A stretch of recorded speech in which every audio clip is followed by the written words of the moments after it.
Hello दोस्तों, रानी की चटपटी रसोई में आप सबका स्वागत है। आज मैं बनाने जा रही हूँ कश्मीरी दम आलू। ये मैंने थोड़ा यूनिक तरीके से बनाया है। आप इसे एक बार ज़रूर ट्राई करें। ये बहुत ही टेस्टी और स्वादिष्ट बनकर रेडी होगा। इसके लिए मैंने काजू और कश्मीरी लाल मिर्च को 15 से 20 मिनट गर्म पानी में भिगो के रख दिया था। अब इसका हम एक पेस्ट बनाकर रेडी कर लेंगे। इसे हम बिल्कुल बारीक पीस लेंगे और इसको हम एक बाउल में निकालकर रख देंगे। मैंने एक बाउल में दही लिया है। अब इसमें हम कुछ मसाले ऐड करेंगे। मैंने जीरा पाउडर लिया है आधा चम्मच, लाल मिर्च पाउडर आधा चम्मच, हल्दी पाउडर 1 चम्मच, कश्मीरी रेड चिल्ली 1 चम्मच, गरम मसाला 1 चम्मच,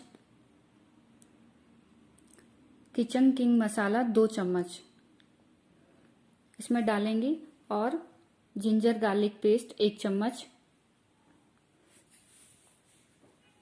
इसे प्रॉपर मिक्स कर देंगे अच्छे से, ताकि मसाले हमारे दही में अच्छे से मिक्स हो जाएं। ये प्रॉपर मिक्स हो चुका है। अब इसको हम रख देंगे।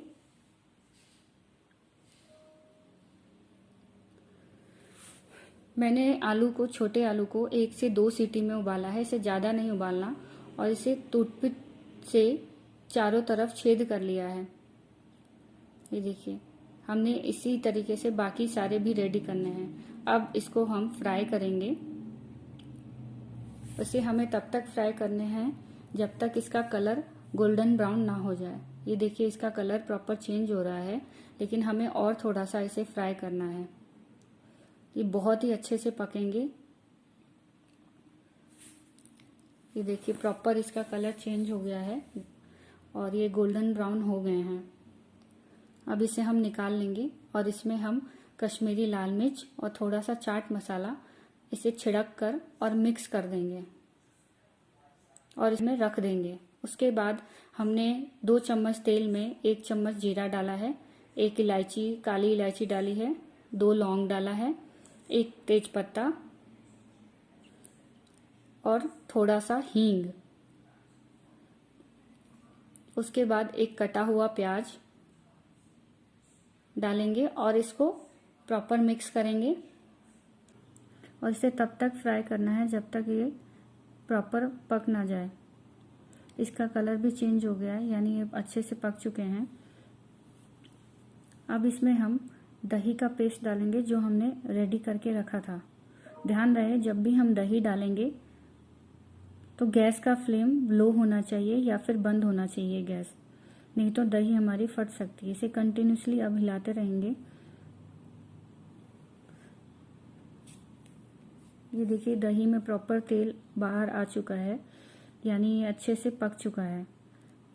अब इसमें हम काजू का पेस्ट डालेंगे जो हमने रेडी कर रखा हुआ था। मिक्स कर दें और इसे 2-4 मिनट और पकाएं। अब इसमें हम आलू डालेंगे।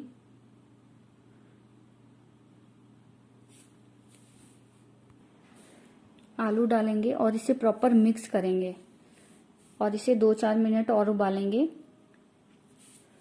अब इसमें हम नमक डालेंगे। नमक आप अपने अकॉर्डिंग कम या ज़्यादा रख सकते हैं।